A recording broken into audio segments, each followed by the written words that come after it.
What's going on YouTube? It's your boy Cbetz Gaming and I'm back with another reaction video. I apologize, my voice is a little seasoned right now. It's because I done woke up at the butt crack of dawn to record this video. Trying to find a good time to record videos for y'all so I can get them posted, and hopefully this time works out, man. I ain't got clothes on, man. I'm butt ass naked in this chair. But let's get into this reaction video. I got what's this comedian's name? Gary Owens on the Shannon Sharp podcast, and he's talking about Katt Williams and Kevin Hart. Let's check out the video, man. Ooh. me. I've noticed on your show too, I've seen there's been a theme. Yeah. Like Monique was down, Kev looked out. Amanda was down, Kev looked out. I had dinner last night with a gentleman. He was like, yo, Kev took care of me, not took care of me, but gave me a job when nobody else would give me a job. Right. And I was like, that's 3 people. When my divorce happened, Kev reached out and he goes, you know, you need, if you need any legal advice, need help financially, because I know this stuff can get expensive. He goes, call me. And I'm like, I'm a grown man. I ain't gonna go to some other grown man for help. I'll work it out. But then, and then we shipped me with the 44,000. I did call him back. Yeah, call him back. Hey, Kev. Yo, you got a the offer still good? You got a Jumanji residual check hanging around or something? Nah. But he called for help. And Kev's just solid, man. So that when people, the hate come towards him, I think it's just because he's like, quote unquote, top of the food chain. Right. You know what I mean? But it's funny too, because like when you had Katt on, I was like, Katt's very generous too to people. Katt did one of the coolest things anybody ever did for me in my career. Just in the moment, we were in Austin, Texas together, and I've told this story. Real quick. So it seems like Katt Williams, everybody know he came on and did that interview with Shannon Sharp, and seems like he's done a lot for a lot of the, at least for the comedians. I know he did something for Boosie. It seems like they're just he's a very generous guy and is giving back to people basically. And what Gary just said is that Kevin Hart did the same thing. I mean, I guess it's different. I didn't hear the story about Katt yet, but he did say Kevin Hart reached out to him when he was going through his divorce, which Kevin's familiar with. He's gone through a divorce already, so he probably did reach out and offered help. But I mean, people just do that for their friends and stuff. So I mean, yeah, I don't like to pick no side between Kevin and Katt Williams. I feel like they both two goats in the comedy game, and it sucks that they beefing, but you know, that's how it goes. That's just how it goes, man. It's always got to be us against each other. Maybe one day, who knows? Maybe one day they'll be tight. Carry on, man. On other platforms and stuff, but it was right when he popped, like 2006 around then, right? And I just remember we had a show like 6 months prior at a college, and we was like in a ballroom, and like 100 kids showed up. I get a contract. We're at the Frank Irwin Center in Austin, Texas, and that's the basketball arena. Right. And I was like, why they have me and Katt at the basketball arena? I think we're more of a theater thing, right? Man, I showed up. There were so many goddamn people, and I go, oh, because I remember saw Katt go, when this happened? Right. It's only been 6 months, and then the show's over, right? We go back. The promoter got us 2 different limos, and my limo's in front of Katt's, and Katt's limo's behind me. I get back to the hotel for Katt, and I'm trying to go out for a little bit. So I'm trying to tell the limo driver, I was like, hey, look, I need a limo for a couple more hours. Can I get it? He goes, yeah, it's $300. Try to give him cash. He wouldn't take it. He goes, I need a credit card. I said, it's cash, just take it. He goes, company policy, man. Now keep in mind, I'm married. I don't want this charge on a credit card. Yeah, so I'm like, I can't put this on my credit card. And then I got to answer for going out. So Katt pulls up. As I'm having the discussion with my driver, Katt pulls up and just walks up. He goes, "Hey, what's going on, Gary?" I was like, "Nothing." I said, "The driver wants $300. He won't take cash." I go, "He wants a credit card." And I'm telling Katt, "I don't want this thing on my credit card. My wife will see it. I got to discuss this stuff, right?" Katt goes, "Hold on." Takes my driver around the back of his limo, right? I don't know what they talked about. I don't know how much money Katt gave that dude, but this was the whole conversation. We came back. He goes, "He's yours for the evening, Gary. Enjoy your night. Oh, yes, they do accept cash." And walked away. I don't know how much Katt gave that driver. When I say he pulled in the club, I got out. I was on the dance floor. that driver, I was like, yo. Then he takes me back. I get up the next morning. He's still standing there. Wait a minute. I said, how much money did Katt give this dude? He goes, "Yeah, Mr. First off, what was that dance move?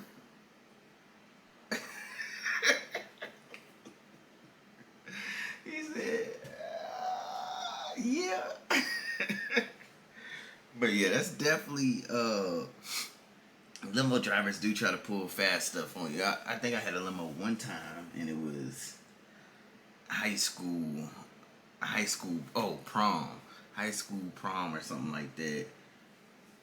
And my limo driver was an asshole. But they did, if you give them cash, they will meet your needs, whatever your needs may be. That's too funny, man. Hold on, let me finish the story real quick. Dang, I got 9 minutes. Mr. Williams said take you to the airport." I was like, wow. To this day, I don't know how much money Katt gave that dude. I'm looking at the cast. Gabrielle Union, Chris Brown was also in the cast. Megan Good, Taraji. Man, you had an outstanding cast. What was it like working with all those personalities and then everybody blowing up? It's Soup, I love you. The mattress.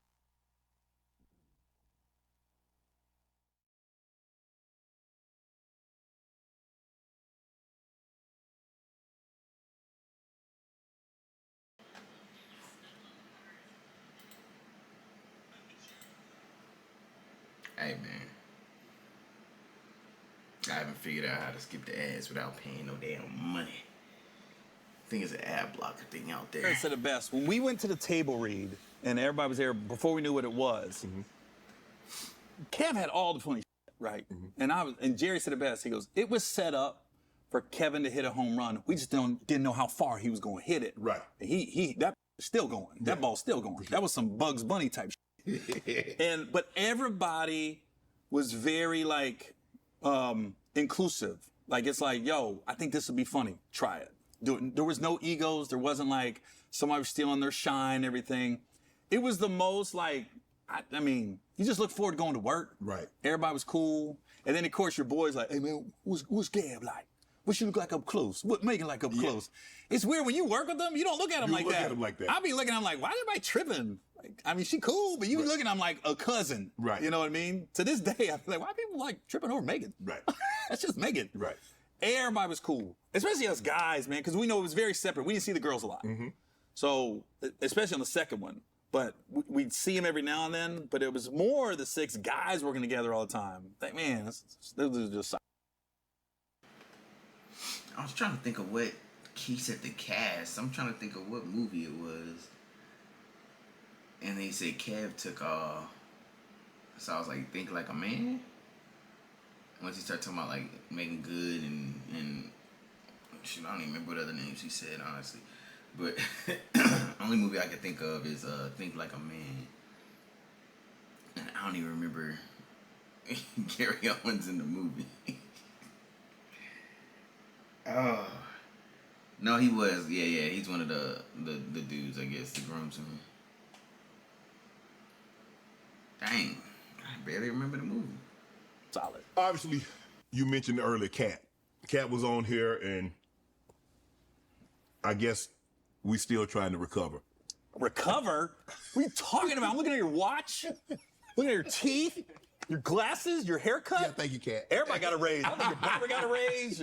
Well, that's what Katt told me. Katt said, when you win an award, you win awards, I get a prize. What'd you get him? Huh? What'd you get him? Now What'd you get I'm gonna let him tell you. No, I haven't gotten him anything. He doesn't want anything. When you hear Really? Katt, did you know that this was like kind of behind the scenes, that comedians, I had no idea. Probably like, people telling me they mad at me for what Katt said on my platform. I'm like, guys, do you think I know what goes on in the comedic world? Yeah. I didn't know that there were beefs like, did you know? There's always beefs. There's always beefs. Did you know it was like to this extent? Here's the thing, Katt is so damn. My nigga, I play video games. We got people beefing over video games.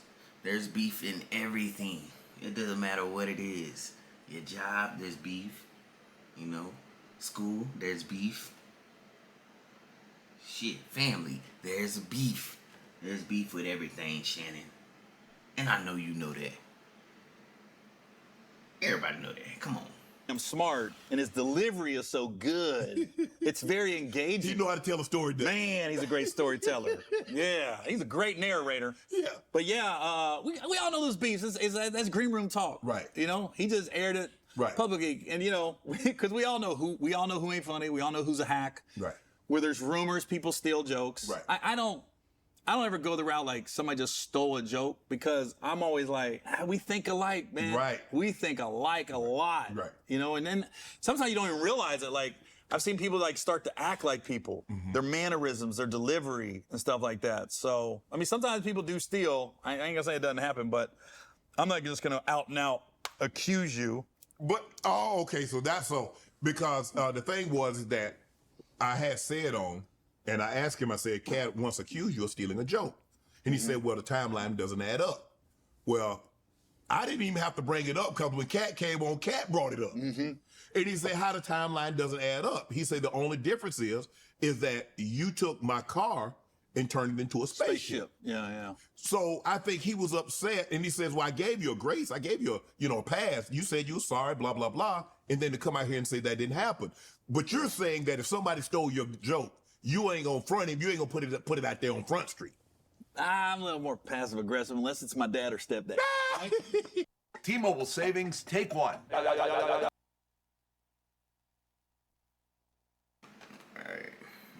Yes, man, killing with the ass.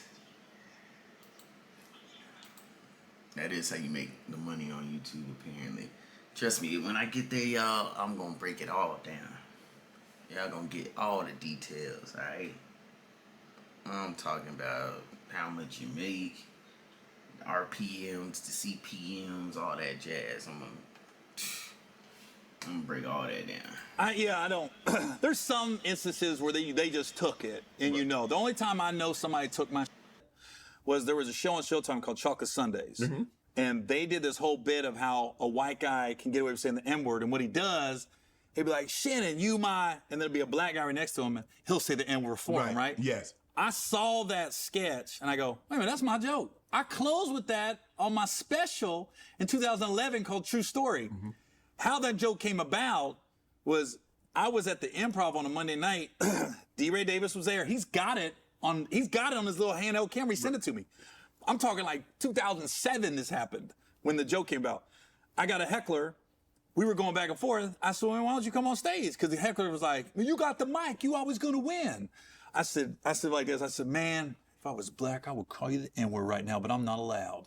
And then the crowd's laughing, right? And, you know, the crowd, say it. I said, I ain't going to say it. And I was like, D-Ray, can you say it for me? D-Ray comes on stage. I start going in the dude, and D-Ray starts saying the word for me. Right. That's where the joke came about. Right. So now I'm watching this show, Chocolate Sundays, and I'm seeing they got these two black dudes and a white dude, and they're basically turned my joke into a sketch. Right. And I called the EP, and I was like, I was like, Poogie works with Kevin. I said, Poogie, I go, what a name, right? Poogie? I said, Poogie, who wrote the joke? So I can know where to direct your anger at. He said, yeah, I don't know, G, we got a think tank, and comedians just get in a room and we start throwing ideas around. I said, well, find out who came up with that premise. I said, you know, that's my bid. It's on Showtime. It's on right now. Right. And nobody could give me an answer. So somebody got in that think tank and was like, hey, you know what a good idea is? Right. But we got everything on video. Right. You know? Want to join Club Shay Shay? Become an official member.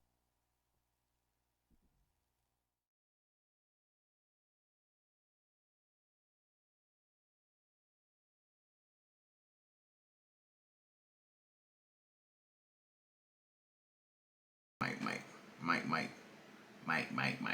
There you go. I don't know. Comedy's hard, man. It seems like everybody takes something from everybody. It's hard to like. I mean, you could take something and make it your own, but it's hard to like be the first person to come up with something when it comes to comedy, especially with all these dope comedians out there and stuff. That's tough. Shit, hell, even with YouTube, shoot, just trying to come up with a video. Literally everybody, at least everybody at the top, is literally just copying the same stuff. When you like trying to up and come or become an up and comer, it's hard to like create your own. And even if you do, somebody gonna take it. You know how it is. Well, yeah. Anyways, that's all I got for today, man. Until the next video, take care of your health, go get that wealth, and strive for prosperity. And always remember, that's a bet. My voice is back. No, it's still not back. Still seasoned. I apologize. Later.